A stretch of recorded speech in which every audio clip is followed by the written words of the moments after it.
T24 jam, anomali termal global. Satelit NASA mendeteksi peningkatan suhu ekstrem di kutub Antartika naik 50 reduksi dalam 1 jam. Para glasiologis panik, ini tidak mungkin terjadi secara alami dalam fisika normal. T18 jam, ledakan metana massal. Permafrost Siberia meledak melepaskan triliunan ton metana. Efek rumah kaca meningkat 1000%. Suhu global naik 15 cm. Gletser mulai retak dengan suara seperti gempa bumi. T12 jam, kode merah planetari. PBB mengeluarkan peringatan tsunami global. Es Greenland mulai longsor ke laut. Permukaan laut naik 20 cm per jam.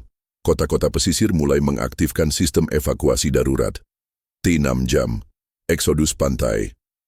50 juta orang di Jakarta, Bangkok, dan Miami mulai bergerak ke dataran tinggi. Jalan tol macet total, pesawat penuh sesak, harga properti di pegunungan naik 10.000% dalam 3 jam. ETT jam, tsunami pertama. Gumpalan es sebesar Manhattan dari Antartika jatuh ke laut. Tsunami setinggi 30 meter menerjang Chili dan Selandia Baru. Ratusan ribu orang tewas dalam gelombang pertama. T1 jam, detik-detik terakhir. Keluarga di seluruh dunia berkumpul di atap gedung tertinggi. Mereka menatap horizon laut yang semakin naik. Air mulai masuk ke jalan-jalan kota. Anjing menggonggong resah. Jam ke-0, pencairan total. Semua es di bumi mencair bersamaan. Permukaan laut naik 70 meter seketika. Manhattan tenggelam hingga lantai 20. Patung Liberty tenggelam hingga kepala. Dunia berubah jadi water world. Blavilu 1 jam, gelombang kedua.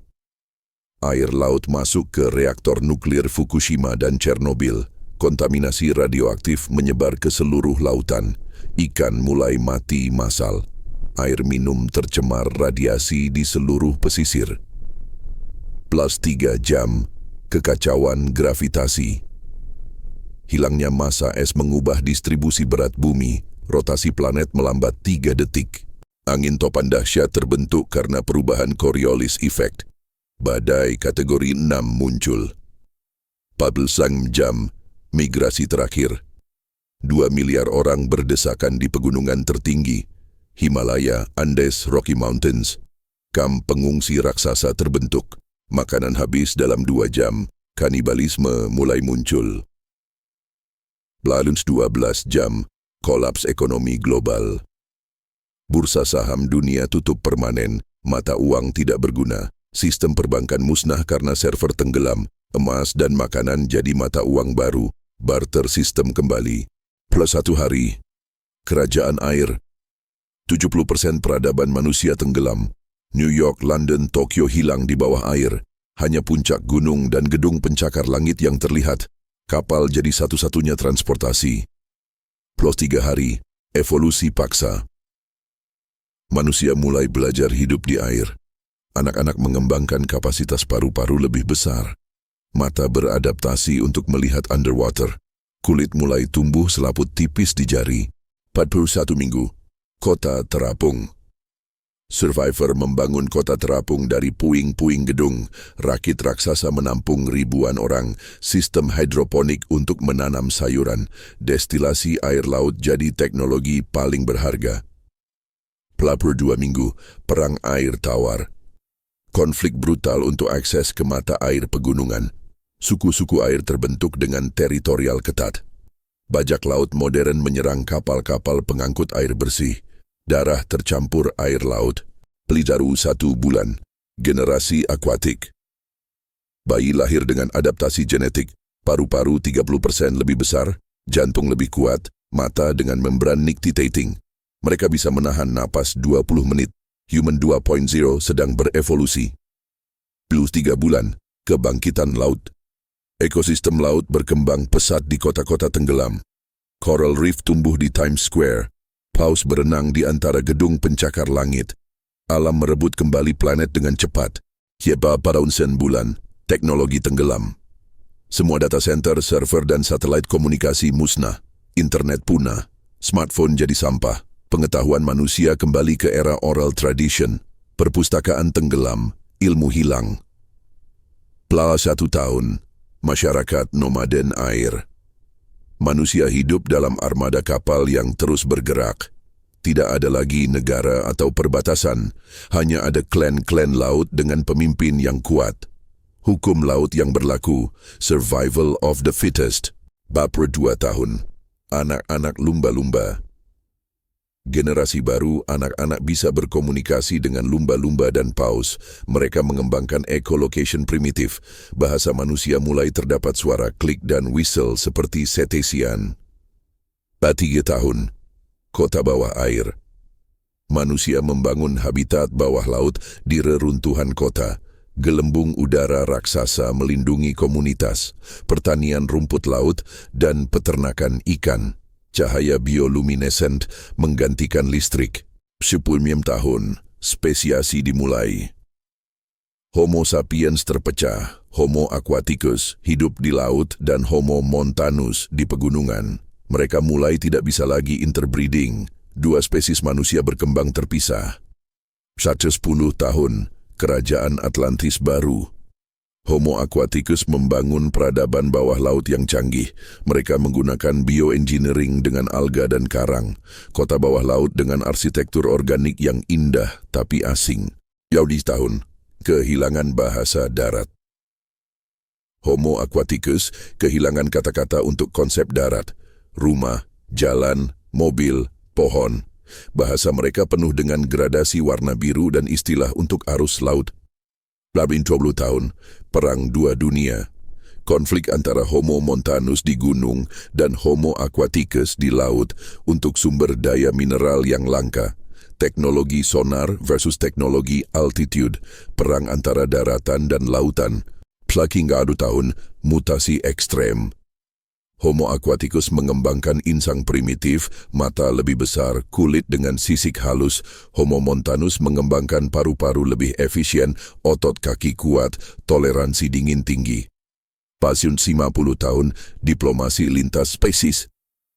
Perjanjian damai antara kedua spesies manusia. Homo aquaticus menyediakan protein laut, Homo montanus menyediakan mineral. Perdagangan terjadi di garis pantai yang tersisa. Tahun, rediscovery. Penyelam Homo aquaticus menemukan reruntuhan perpustakaan tenggelam. Mereka menemukan buku-buku tentang dunia lama, mobil, pesawat, internet. Bagi mereka itu seperti mitologi kuno.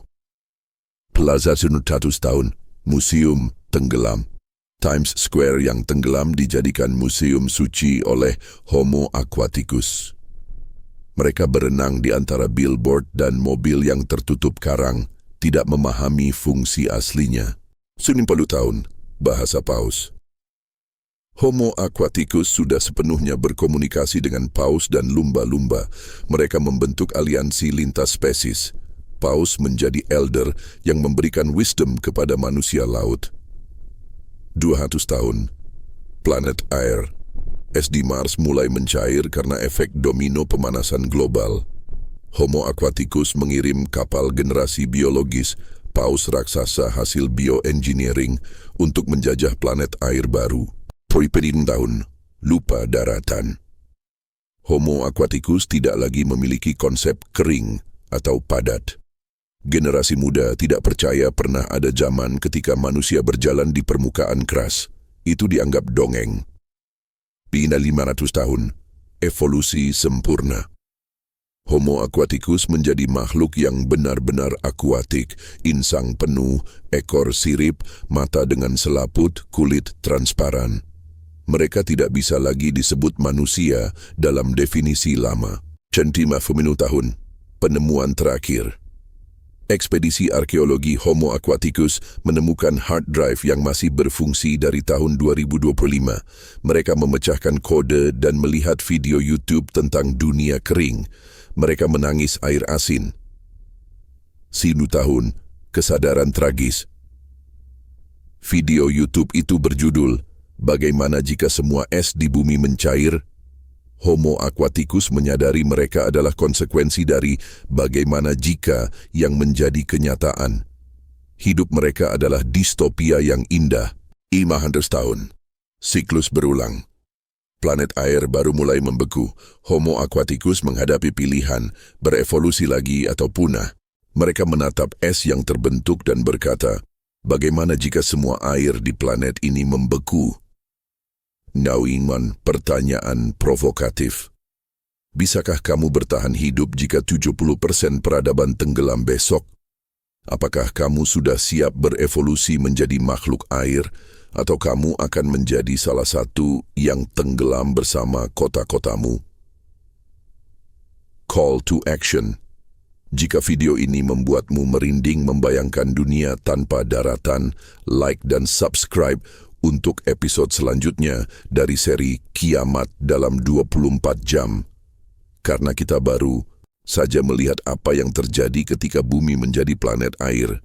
Tapi tunggu sampai kamu tahu apa yang terjadi jika internet mati selamanya.